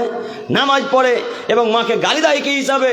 তার মানে বোঝা যাচ্ছে আল্লাহ তাআলার বাণীতে অন্তর দিয়ে যারা সালাত আদায় করবে না, মন থেকে যারা সালাত আদায় করবে না তাদেরকে নামাজ অন্যায় কাজ থেকে বিরত রাখবে না। আজকে থেকে সালাত অন্তর থেকে আদায় করতে পারবো ইনশাল্লাহ। ইনশাল্লাহ আপনাকে সুন্নাত এত বেশি পড়তে হবে না। যদি খুব কষ্টকর লাগে নামাজ পড়তে, শুধু ফরজ সালাত পড়ে বাড়ি চলে যান। কথা বুঝতে পারেননি? ফরজ সালাত পড়ে বাড়ি চলে যান, এত বেশি ইবাদত করতে হবে না। যেইটুকু ইবাদত করবেন কার জন্য হতে হবে? আল্লাহর জন্য। নইলে এই ইবাদতের মূল্য আল্লাহর কাছে নেই। আপনাকে আমি বারবার বলছি, যে কোনো ইবাদত পৃথিবীতে করেন না কেন, হোক না কেন ছোট, হোক না কেন বড়, একজনের জন্য হতে হবে, তিনি আল্লাহ। আজকে থেকে হবে ইনশাল্লাহ, পারবো ইনশাল্লাহ। সম্মানিত উপস্থিতি, আমি আপনাকে বলতে চাচ্ছিলাম সালাত মানুষ অন্য কাজ থেকে বাধা দেয়, এ কথাই ঠিক। যদি ঈমান দিয়ে সালাত আদায় করে তাহলে আবার এই জায়গাতে ফিরে আসি। তার আগে একটি আয়াত পেশ করে আপনাকে দেখাই। মহান আল্লাহ তাআলা বলেন, ফাওয়াইলুল লিল মুসাল্লিন, পৃথিবীর মানুষ মনে রাখো ধ্বংস সুনিশ্চিত, ধ্বংস অবধারিত ওই সমস্ত মানুষ যারা ইচ্ছা মতো সালাত আদায় করে, খুশি মতো যারা সালাত আদায় করে তারা ধ্বংস হবে। সম্মানিত উপস্থিতি, তার মানে সালাত আদায় করেও ধ্বংস হবে, সালাত আদায় না করলে ধ্বংস হবে। তাহলে আব্দুল করিম ভাই, সালাত আদায় কিসের জন্য করব? সালাত না পড়ে যাব জাহান্নামে? জি, এটা কথা বাক্য ঠিক হলো না, এই বাক্য ঠিক নয়। সালাত আদায় করে এক শ্রেণীর মানুষ জাহান্নামে যাবে তারাই যারা সালাত আদায় করা অবস্থায় ঘড়িতে কটা বাজে ওই দেখে তারা যাবে জাহান্নামে। সালাত আদায় করতে করতে পাশে জনকে চিমটি কাটে, এই যাবে জাহান্নামে। জোহরের সালাত আসরে পড়ে, আসরের সালাত মাগরিবে পড়ে, মাগরিবের সালাত এর সাথে পড়ে। ফজরের কথা বলবো? হ্যাঁ, ফজরে বলবো? আজকে রমজান বলে মনে হচ্ছে নাকি শেখ? শেখ তবুও হয় না, না তবুও হয় না। তো বলেন আমি তাহলে ফজরের কথা কিভাবে বলবো? তো এদেরকে ইহুদি খ্রিস্টানরা কচু কাটা করে কাটবে না, তো ঝাড়খণ্ডের সাঁওতালরাকে কাটতে যাবে? হ্যাঁ, আপনারাকে ইহুদি খ্রিস্টানরা কচু কাটা করে কাটবে না, তো ঝাড়খণ্ডের সাঁওতালরাকে কাটবে ইহুদি খ্রিস্টানেরা? না, ঝাড়খণ্ডের সাঁওতালদেরকে ইহুদিরা কাটবে না। ইহুদিদের একটাই শত্রু, তারা কারা? আমি আপনি মুসলিম। একটাই টার্গেট, মুসলিমকে দুনিয়া থেকে শেষ করতে হবে, এটাই টার্গেট। তো আপনার ঘুম ভাঙে সকাল 8টার সময়, আর ওই বেটারা মসজিদ মাদ্রাসা ভেঙে চলে যাবে সকাল 4টার সময়, কি করবেন? কি করবেন? আপনার ঘুম ভাঙে 7টার সময়, ওরা মসজিদ মাদ্রাসা দখল করবে 4:30 5টার সময়, আপনি বাধা দিতে পারবেন? কিসের জন্য আপনি এইভাবে দেখাচ্ছেন? আবার ইনি বলছেন যে ফিলিস্তিনের পক্ষে জিহাদ করব। বেনামাজি, বেহায়া, অশিক্ষিত, অসভ্য মানুষ আপনি জিহাদ করেন কি হিসাবে? নামাজ না পড়লে জিহাদের কোনো মূল্য থাকে না। যার নামাজ নেই তার কোনো ইবাদতই নেই পৃথিবীতে, এ কথাই চূড়ান্ত। আজকে থেকে রামনগরের মানুষের মাথাতে থাকতে বাক্যটুকু। সম্মানিত তিনি ভাই, আপনাকে বলে যাচ্ছি সালাত একটা গুরুত্বপূর্ণ ইবাদত। দেখবেন সালাত কত গুরুত্বপূর্ণ ইবাদত। আল্লাহ তাআলা বলছেন, মা সালাকাকুম ফি সাকার, পৃথিবীর মানুষ তোমরা মনে রেখো জাহান্নামীদেরকে যখন জাহান্নামে নিক্ষেপ করা হবে তখন জাহান্নামীরা এদেরকে জিজ্ঞাসা করে বলবো, ও জাহান্নামবাসীরা শোনো, তোমরা কেন জাহান্নামে এসেছো গো? একটু বলো তো। ধরেন মনে করেন যে এই রামনগরের 10টা মানুষ জাহান্নামে গেল, আমিও গেলাম, তো আমাকে আপনাকে জাহান্নামবাসীরা বলবে আরবিতে, মা সালাকাকুম ফি সাকার, আচ্ছা কেন আপনারা জাহান্নামে এসেছেন একটু বলেন না। তখন আমরা বলবো, ক্বালু লাম নাকু মিনাল মুসাল্লিন, আমরা নামাজ পড়তাম না এই কারণে জাহান্নামে এসেছি। বলেন তো জাহান্নামে কেন গেছি আমরা? নামাজ পড়তাম না এই কারণে। তো আপনার বাপের বয়স আজকে 55 বছর হলে আজ পর্যন্ত নামাজ পড়ে না, বলেন আপনার বাপের এই বর্তমান অবস্থিতি যদি মারা যায় তো আপনার বাপ কোথায় যাবে? কথা বলে না, জাহান্নামে। তা আপনার বাপের কি এতটুকু বিদ্যা নেই?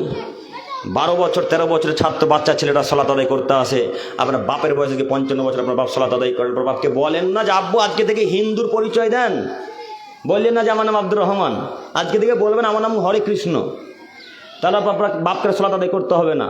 রামনগরের মানুষকে আবারও বলে যাচ্ছি, যদি আওয়াজ আপনার কর্ণে পৌঁছায় আপনাকে বলি, যদি আজকে এই মঞ্চে এই স্থানে বলে দেন যে আমি খ্রিস্টান হিসেবে রামনগরে আছি, আমার নাম জনাব রাহাম, আমি হিন্দু হিসেবে আছি, আমার নাম কৃষ্ণ, আমি সাঁওতালি হিসেবে আছি, আমার নাম অমির বাস্কি, এই বাক্য রামনগরের মানুষ যদি বলে দিতে পারে তাহলে জাতির সামনে রামনগরের মানুষকে কোয়েশ্চেন কাল নামাজের ব্যাপারে কথাই বলবো না ইনশাল্লাহ। আজকে শেষ করে দিলাম। কেন? রামনগরে যারা সাঁওতাল, হিন্দু, খ্রিস্টান এদের নামাজ লাগে না। নামাজ একটাই লোকের লাগে, তিনি কে? মুসলিম। মুসলিমের নামাজ লাগে। তো এখন রামনগরে যারা সালাত আদায় করে তাহলে কি তারা সবাই সাঁওতাল নাকি? সাঁওতাল তো নয়।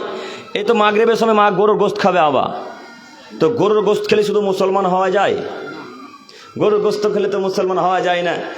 ইমানের নাম মুসলিম, রসুলের দা পদ্ধতিকে মানার নাম মুসলিম, আল্লাহর পদ্ধতিকে মেনে নেওয়ার নাম হচ্ছে মুসলিম। সম্মানিত মুরব্বী সাহেব, আজকে থেকে যে কোনো মূল্যে আল্লাহ এবং রসুলের পদ্ধতিতে সালাত আদায় করবো ইনশাল্লাহ, পারবো ইনশাল্লাহ।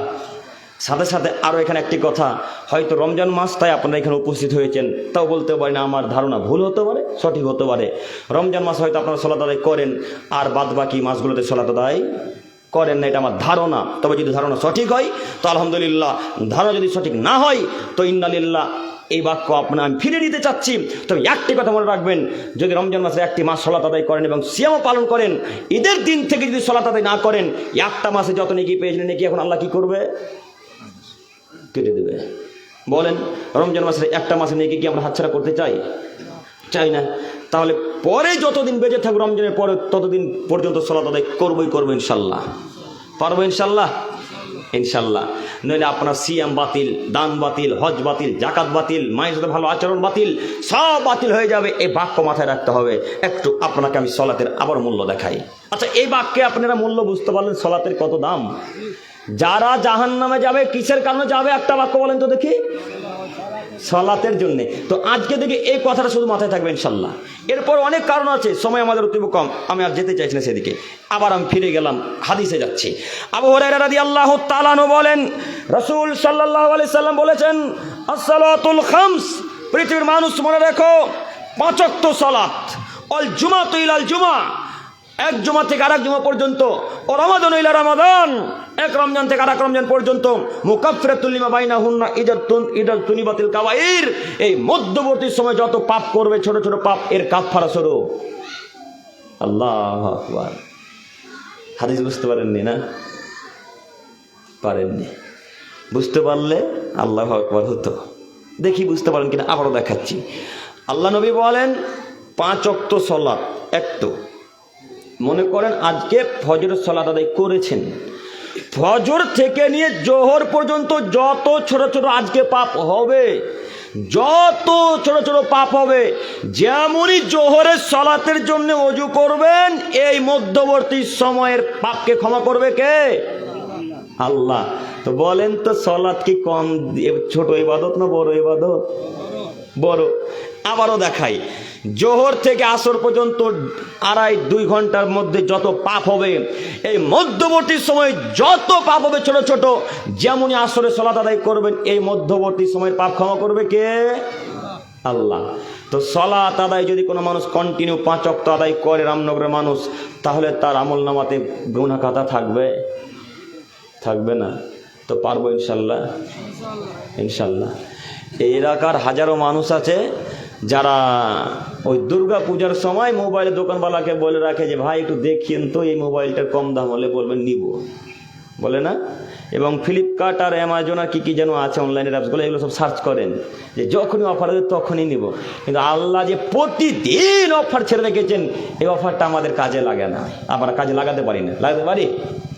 আবারও দেখাই, আল্লাহ নবী তার প্রশংসা বলছেন, অল জুমাতু ইলাল জুমা, যদি কোনো মানুষ জুমার সালাত আদায় করে, একটু আমার দিকে তাকান, গত সপ্তাহ জুমার সালাত আদায় করলেন 3 দিন আগে, সেদিন থেকে নিয়ে সামনে আবার 27 তারিখ না কত জুমা পড়ছে আবার, যাই হোক একটা, এই সামনে জুমা পর্যন্ত যত পাপ হবে 1 সপ্তাহ যাবত, যেমনই জুমার সালাত আদায় করবেন, এই সঙ্গে সঙ্গে সব পাপ ক্ষমা করবে কে? আল্লাহ। তো 1 সপ্তাহের পাপ মুছে গেল। ও রমাদান ইলা রমাদান, এক রমজান থেকে আরেক রমজান পর্যন্ত, ওই যে 2025 সালে ওই দিন রোজা শেষ হয়েছে, ওই সেই দিন মার্চে ঈদ করলেন, যেই দিন রোজা শেষ হলো, ওই দিন থেকে নিয়ে আজ গত রমজান যে 1 তারিখ হয়েছে সেদিন পর্যন্ত যত পাপ হয়েছে, রমজান মাসে যেমন রোজা রাখা শুরু করেছেন, ওই 1 বছরের পাপ ক্ষমা করবেন কে? আল্লাহ। তাহলে ওয়াক্তের গুনাহ গেল, গোটা দিনের গুনাহ গেল, 1 সপ্তাহের গুনাহ গেল, 1 বছরের গুনাহ গেল। যদি এইভাবে কন্টিনিউ ইবাদত করতে থাকে, তাহলে আদমের ছেলেমেয়েরা যারা ঈমান এনেছে তাদের অন্তরে পাপ থাকবে না। তো আজকে থেকে এই 3টি ইবাদত যে কোনো মূল্যে আদায় করবো ইনশাল্লাহ। উল্লেখ্য যে যদি কোনো মানুষ জুমার সালাত আদায় করে, 5 ওয়াক্ত সালাত আদায় না করে, এই লোকটার পাপ আল্লাহ মিটাবে না। কেন? যে লোকটা সালাত আদায় করে না 5 ওয়াক্ত, সে লোকটা মুসলিম নয়। জুমার সালাত আদায় করে শুধু মুসলমান যদি হওয়া যেত তাহলে তো পৃথিবীর সবাই মুসলিম। জুমার সালাত আদায় করলে যদি মুসলিম হওয়া যায় তাহলে রামনগরের সবাইকে মুসলিম বলতে হবে? জি না, অসম্ভব। শুধু জুমার সালাত আদায় করলে মুসলিম হওয়া যায় না। প্রমাণ একটা আপনাকে দেখাই। জাবের রাদিয়াল্লাহু তাআলা আনহু বলেন, রাসূল সাল্লাল্লাহু আলাইহি ওয়াসাল্লাম বলেছেন, সামিতু নবী সাল্লাল্লাহু আলাইহি ওয়াসাল্লাম, আমি মুহাম্মদ সাল্লাল্লাহু আলাইহি ওয়াসাল্লামকে বলতে শুনেছি, তিনি বলেছেন, বাইনাল আবদি ওয়া বাইনাশ শিরকি ওয়াল কুফরি তারকুস সালাত। আদমের ছেলে মেয়ে মনে রেখো, সালাত বান্দার মাঝে এবং কাফের মাঝে পার্থক্য হলো সালাত। মুসলমানের মাঝে আর কাফের মাঝে পার্থক্য হলো সালাত। যে সালাত আদায় করেছে মুসলিম, যে সালাত আদায় করেছে কাফের, সেই মুসলিম ও মিসকাত। আর একটা হাদিস পেশ করি, তারপর দুইটা হাদিসের ব্যাখ্যা একসাথে। বুরাইদা রাদিয়াল্লাহু তাআলা আনহু বলেন, রাসূল সাল্লাল্লাহু আলাইহি ওয়াসাল্লাম বলেছেন, আল আহাদুল্লাযী বাইনানা ওয়া বাইনাহুমুস সালাত ফামান তারাকাহা ফাকাদ কাফারা। পৃথিবীর মানুষ মনে রাখো, মুসলমানের মাঝে আর কাফের মাঝে পার্থক্য হলো সালাত। যে সালাত আদায় করেছে মুসলিম, যে সালাত আদায় করেছে কাফের, যে সালাত আদায় করেছে মুসলিম, যে সালাত আদায় করেছে কাফের। একটু কোনো মানুষ যদি 3 ওয়াক্তের সালাত আদায় করে, 2 ওয়াক্তের সালাত আদায় না করে, যদি কোনো মানুষ 4 ওয়াক্তের সালাত আদায় করে, 1 ওয়াক্তের সালাত আদায় না করে, তাহলে লোকটা কাফের, এ লোকটা কাফের, এ লোকটা কাফের, এ মুসলিম নয়। যদি মুসলিম দাবি করতে চাই নিজেকে, তাহলে যে কোনো মূল্যে 5 ওয়াক্তের সালাত আদায় করতে হবে। যেই সমস্ত মানুষ বলেছে সালাত আদায় যারা 5 ওয়াক্তের করে না তারা কাফের নয়, তারা বড় পাপী, তারা ভুল বলেছেন। আপনার হুজুর ভুল বুঝেছেন। আল্লাহ নবী চূড়ান্ত হাদিস তিনি বলছেন যে সালাত আদায় করেছে কাফের। আল্লাহ তাআলা বলছেন যে সালাত আদায় করেছে কাফের, তার জানাজায় যেও না, তোমরা তার জানাজায় যেও না। রামনগরে কোনো বেনামায় যদি মারা যায় তার জানাজায় যাওয়া যাবে না। রামনগরে বেনামায় যদি মারা যায় তার জানাজায় যাওয়া যাবে না। শুধু জানাজায় কেন, ওই লোকটাকে কবরে দেওয়া যাবে না, নামাজিদের কবরে। ওই লোকটাকে গোরস্থানে রাখা যাবে না, নামাজিদের গোরস্থানে। তো আব্দুল করিম সাহেব, ওর কবর কোথায় হবে? যেখানে কুকুর শিকাল আছে সেখানে হবে, ওর কবর এখানে হবে না। বলেন এ লোকটা কত নিকৃষ্ট। বর্তমান বড় বড় বিদ্বানগণ বলছেন যে লোকটা নামাজ পড়ে না, ওই ওর বাপের জমি জায়গার ভাগও পাবে না। বর্তমান বিদ্বানগণ বলছেন আরবের। বলেন এখন কি করবেন আপনি, কি করতে চাচ্ছেন আপনি? সম্মানিত মুরব্বী সাহেব, আমি আপনাকে দেখাতে চাচ্ছিলাম সালাত। আমি বলতে চাচ্ছি যে সালাত যদি না আদায় করে নিজেকে মুসলমান দাবি করা যাবে না। আজকে থেকে 1 ওয়াক্তের সালাত বাদ দেবো না, ইনশাল্লাহ হবে। আজকে থেকে ইনশাল্লাহ হবে ভাই। সালাত কোশ্চিন কাল ছাড়বো না ইনশাল্লাহ। যদি ছাড়েন আজকে থেকে, তাহলে আমি মনে করবো আপনি মুনাফিক। আর মুনাফিক জাহান্নামে যাবে। শুধু জাহান্নামে নয়, জাহান্নামের সব থেকে তলে যাবে। ওর তলে থাকবে না ইহুদি, ওর তলে থাকবে না খ্রিস্টান, ওর তলে থাকবে না নাসারা, ওর তলে থাকবে না বৌদ্ধ। সব থেকে অতল গহ্বর গভীরে থাকবে কারা? মুনাফিক মানুষ। এরা জাহান্নামের সব থেকে তলে থাকবে। অতএব আমি আমার প্রিয় দিনী ভাই বোনদের প্রতি আহ্বান জানাচ্ছি যে যে কোনো মূল্যে সালাত আদায় করতে হবে, যে কোনো মূল্যে। পারবো ইনশাল্লাহ? ইনশাল্লাহ। সম্মানিত উপস্থিতি, 5 মিনিটের মধ্যে ছোট্ট করে একটি কথা, যে কোনো মূল্যে হারাম থেকে বেঁচে থাকতে হবে। পারবো না? পারবেন না? পারবেন না? দেখবেন কিভাবে, দেখবেন, দেখাচ্ছি। দেখেন, আবু হুরায়রা রাদিয়াল্লাহু তাআলা আনহু বলেন, রাসূল সাল্লাল্লাহু আলাইহি ওয়াসাল্লাম বলেছেন, ইয়াতি আলা নাসি জামান লা ইউবালিল মারু মা কাযা মিনাল হালাল আম মিনাল হারাম। পৃথিবীর মানুষ মনে রাখো, অচিরেই মানুষের সম্মুখে এমন একটা যুগ চলে আসবে, অচিরেই মানুষের সম্মুখে এমন একটা সময় চলে আসবে, মানুষ বিবেচনা করবে না সে কি উপায় মাল লাভ করলো, হালাল ভাবে না হারাম ভাবে, হালাল ভাবে না হারাম ভাবে, এটা মানুষ বিবেচনা করবে না। এমন একটা যুগ আসবে, এই কথা মুহাম্মদ সাল্লাল্লাহু আলাইহি ওয়াসাল্লাম বলছেন, হাদিস সহিহ মুসলিম ও মিসকাত। বলেন তো সেই যুগটাকে 2026 সালে মিলে? মিলে তো? দেখবেন কিভাবে মিলে, দেখাচ্ছি। দেখেন, আল্লাহ নবী বললেন এমন একটা সময় আসবে যখন মানুষ বিবেচনা করবে না কিভাবে উপার্জন করছে, এটা মানুষ বিবেচনা করবে না। তার জ্বলন্ত প্রমাণ আপনার বাপ। আপনার বাপের সামান্য ছোট্ট একটা মুদিখানার দোকান আছে, তার মুদিখানার দোকানে গুটকা আছে। দেখেন, আপনার বাপ বিবেচনা করলো? আপনার বাপের দোকানে বিড়ির ব্যবসা চলে, আপনার বাপ বিবেচনা করলো? শুধু আপনার বাপ কেন, আপনার মাও বিবেচনা করে না। কিভাবে? আপনার মা এখনো বন্ধন দিতে যায় এই রামনগরে, যায় না? এখন আপনার মা বন্ধন দিতে যায়, আপনি এখনো বন্ধন নিয়ে রেখেছেন, লোন নিয়ে রেখেছেন, সুদ খাচ্ছেন, সুদ দিচ্ছেন। বলেন আপনি কিভাবে বিবেচনা করলেন? কিভাবে বিবেচনা করলেন? আপনার মা বন্ধন দিতে যাচ্ছে, তখন কত সুন্দর সাজগুজ পোশাক করে যাচ্ছে। এত সাজগুজ করে যাবে কেন আপনার মা? এত সুন্দর সাজগুজ করবে কেন? এত সাজবে কেন? আল্লাহ নবী বলছেন, পৃথিবীতে 2টি পাপ আছে মানুষ না করে পাপী। এক, যদি কেউ শুধু বলে ওকামের ওকা, আসো জুয়া খেলি, খেয়ালেই নি, শুধু রামনগরে এই ভাইটা বলেছে ওই ভাইটাকে আসো জোয়াখালী ভাই চলো, এই বাক্য বলার কারণে 10 জন ফকিরকে 100 কেজি করে এখন চাল দিতে হবে। 10 জন ফকিরকে বললো কেন, বলবে কেন? এরপরেও হাজারো যুবক ক্যারাম বোর্ডে জুয়া খেলে। রামনগরে ক্যারাম বোর্ড চলে না? চলে না? দেখে এলাম তো ওই জন্য তো বলছি। রামনগরে তাস চলে না?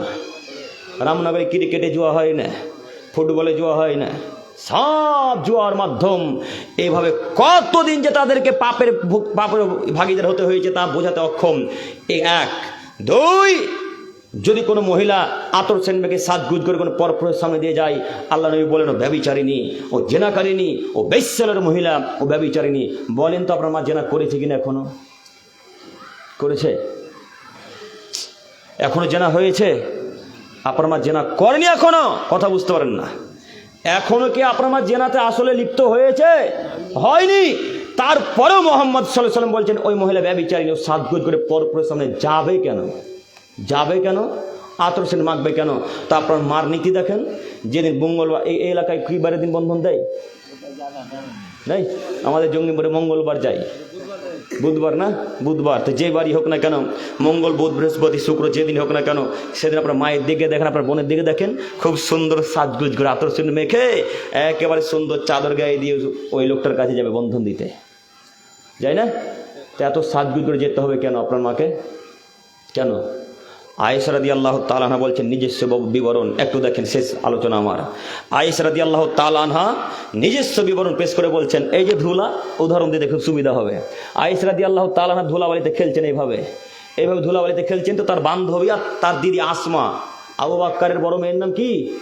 আসমা রাদিয়াল্লাহু তাআলা আনহা আয়েশার হাত ধরে বলে, আয়েশা চলো তোমাকে এখন রসমের জন্য সাজানো হবে। তো আয়েশা রাদিয়াল্লাহু তাআলার হাতে ধুলাবালি লেগে আছে।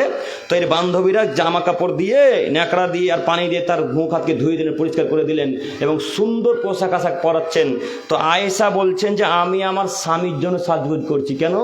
মুহাম্মাদের সাথে আজকে আমার বাসর রাত। কি রাত? বাসর রাত। আয়েশা রাদিয়াল্লাহু তাআলা আনহা নিজস্ব বিবরণ পেশ করে বলছেন, তিনি নিজস্ব বিবরণ দিয়ে বলছেন আমি মুহাম্মদ সাল্লাল্লাহু আলাইহি ওয়াসাল্লামের জন্য সাজগুজ করছি। কেন? মুহাম্মদ আমার স্বামী, আজকে তার সাথে আমার বাসরাত, তাই এত সাজগুজ করছি, তাই এত সুন্দর পোশাক আশাক করে আতর সেন মেখে আমি স্বামীর কাছে যাবো, যেন আমার স্বামী খুশি হয়ে যায়, যেন স্বামী আমাকে বেশি ভালোবাসে, এই জন্য সাজগুজ করছি। তো আয়েশা তার স্বামীর কাছে যাবে তাই এত সাজগুজ করলেন। আপনার মার কয় নম্বর স্বামী ওটা? হ্যাঁ, এত সাজগুজ করে যেতে হবে কেন? আপনার স্ত্রী কত নম্বর স্বামী ওটা? ওর কাছে এত সুন্দর করে সাজগুজ করে যাবে? কিসের জন্য আপনার এত সাজগুজ করবে? লজ্জা হয় না? একটু হায়া হয় না? একটু ইতস্তবোধ হয় না কেন? একটু বোধগম্য হয় না কেন? বোধোদয় হয় না কেন? আপনি পুরুষ, বাড়িতে চান্নে বসে আছেন, মা কেন যাবে বন্ধন দিতে? আপনি কি মারা গেছেন? রামনগরে গোরস্থানে কি ঢুকে গেছেন নাকি? আপনি বন্ধন নিয়েছেন, লোন নিয়েছেন, আপনাকে দিতে হবে, মা যাবে না, স্ত্রী যাবে না। যদি যাই তো আপনি কা পুরুষ, আপনি বেহায়া পুরুষ, আপনি কা পুরুষ। একথা আল্লাহ নবী বলছেন। তিনি বলছেন যে রাজুলাতু মিনান নিসা, পুরুষের বেশধারী জান্নাতে যাবে না। বলেন আপনার মা যখন রাস্তা দিয়ে বেরোয় তখন মাথায় কাপড় থাকে না, আমার মা যখন রাস্তা দিয়ে যায় তখন পেট দেখা যায়, আমার মা যখন রাস্তায় বেরোয় তখন পিঠ দেখা যায়। আপনার মায়ের পায়ে জুতা থাকে পুরুষদের, আপনার মা লেগিংস প্যান্ট পরে থাকে, আপনার মা জিন্সের প্যান্ট পরে, আপনার বোন জিন্সের প্যান্ট পরে। বোন আপনার মা জান্নাতে যাবে কীভাবে? আপনার বোন জান্নাতে কীভাবে যাবে? সম্মানিত মুরব্বী সাহেব, সম্মানিত তিনি ভাই, আপনাদের দৃষ্টি আকর্ষণ করে বলতে চাচ্ছি, যে কোনো মূল্যে বন্ধন নিয়েছি, ভুল হয়ে গেছে, আমি পরিশোধ করবো ইনশাল্লাহ, মা যাবে না। হবে না ইনশাল্লাহ? কথা বুঝতে পারেনি মনে হয়। বন্ধন নেওয়া ভুল হয়ে গেছে, বুঝতে পারেনি। তো আল্লাহ তো সব ভুলের পাপ, সব পাপ ক্ষমা করে না? সব পাপ ক্ষমা করে। শিরক যদি ক্ষমা করে বন্ধন তো করবেই, বেদাত যদি ক্ষমা করে হোকালে তো বন্ধন তো হবেই। তো আজকে এখানে তওবা করে উঠবো যে আল্লাহ যা হয়েছে হয়ে গেছে, আমার মাকে আর বোনকে দিদিকে জিন্দেগি তার পাঠাবো না, আমি নিজে যাব, দিয়ে তওবা করবো আল্লাহ, আর কোশ্চেন গেল বন্ধনের নিকটবর্তী হব না ইনশাল্লাহ। হ্যাঁ, এটা ওদের চাল, ইহুদি খ্রিস্টান বৌদ্ধদের এটা চাল। তাদের একটাই টার্গেট যে মুসলিমকে যদি ধ্বংস করতে হয় তাহলে মহিলাকে মাঠে নামাও, মহিলাকে যদি মাঠে নামাও পুরো মুসলিমরা এমনি ধ্বংস হয়ে যাবে। এটা তাদের মেন টার্গেট। দেখেন আজকে গোটা পৃথিবীর মহিলারা মাঠে নেমেছে, গোটা পৃথিবীর। নইলে আপনার স্ত্রী ভোট পদ্ধতির সামনে কাতারে থাকে, হ্যাঁ, আপনার স্ত্রী ভোট পদ্ধতির সামনের কাতারে, ছি ছি ছি ছি ছি, রামনগরে মানুষের গায়ে রক্ত নাই, সব পুজ হয়ে গেছে। আরে আমার স্ত্রীকে ওই একটা ওই সাঁতালেও ধাক্কা মারে, হিন্দুও ধাক্কা মারে, খ্রিস্টানও মারে, আর গ্রামের মুচি মেথর তো মারেই। ওই যে যখন মিছিল হয় কত যে মহিলার পিছনে মানুষ থাকে আল্লাহ ভালো জানে। আবার আপনার স্ত্রী ওই ক্রিকেট খেলা উদ্বোধনও করতে যায়, ফুটবল উদ্বোধন করতে যাই, আরও কত গিয়ে যাই, সময় আমার নেই, নইলে আমি আরও কিছু বলতাম। যাই হোক, আমি শেষ পর্যায়ে এসে বলতে চাচ্ছি, আমাদের আল্লাহ জ্ঞান দিয়েছেন, বিবেক বুদ্ধি দিয়েছেন, আজকে থেকে যে কোনো মূল্যে কোনটা হালাল কোনটা হারাম বিবেচনা করে জীবনযাপন করবো ইনশাল্লাহ। তার মধ্যে কয়েকটি হারামের কথা বলে যাচ্ছি: বিড়ি, গুল, গুটকা, গাঁজা, হিরোইন, ইয়াবা, তেরেঙ্গা, জর্দা, সিগারেট, ফেন্সিডেল, মদ, সুদ, ঘুষ, এতিমদের টাকা ভক্ষণ করা, বিধবাদের টাকা খাওয়া, বিধবাদের কাপড় মেরে খাওয়া, মসজিদে টাকা মেরে খাওয়া, মাদ্রাসার টাকা মেরে খাওয়া, মাদ্রাসার ছাত্রদের চাল মেরে খাওয়া, ইত্যাদি ইত্যাদি ইত্যাদিগুলো সব হারাম। আরও ইত্যাদি ইত্যাদি আছে, আমার বলার সময় নেই। আমি শেষ পর্যায়ে বলতে চাচ্ছি, আল্লাহ তুমি আমাদের দিনী ভাই বোনদেরকে সঠিক দিন বুঝে তৌফিক দান করো, সেগুলি বলি আমিন। আল্লাহ তুমি তো দয়াবান, তুমি তো ক্ষমাবান, রমজান মাসে তোমার তো দয়ার অভাব নেই, সব দয়া তুমি আমাদের উপর নাজিল করে দাও, আমাদেরকে দিয়ে দিয়ে তুমি আমাদের সকলকে তো রাসূলের পদ্ধতি চলার তৌফিক দান করো, সকলে বলি আমিন। আল্লাহ তোমার দরবারে ভিক্ষা চাইছি, আমরা যেন শেষ জীবন পর্যন্ত মুহাম্মদ সাল্লাল্লাহু আলাইহি ওয়াসাল্লামের শরীয়ত নীতিতে চলতে পারি, সকলে বলি আমিন। আল্লাহ তুমি তো দয়াশীল, তুমি আমাদের সকলের সিয়ামকে কবুল করো, সকলের সালাতকে কবুল করো, সকলে বলি আমিন। আল্লাহ তুমি আমাদের সকলকে মুহাম্মদ সাল্লাল্লাহু আলাইহি ওয়াসাল্লামের পদ্ধতিতে সালাত আদায় করে তৌফিক দান করো, সকলে বলি আমিন। আমি এখান থেকে আলোচনা শেষ করলাম। সুবহানাকা আল্লাহুম্মা ওয়া বিহামদিক, আশহাদু আল্লা ইলাহা ইল্লা আনতা, আস্তাগফিরুকা ওয়া আতুবু ইলাইক। আসসালামু আলাইকুম ওয়া রাহমাতুল্লাহি ওয়া বারাকাতুহু।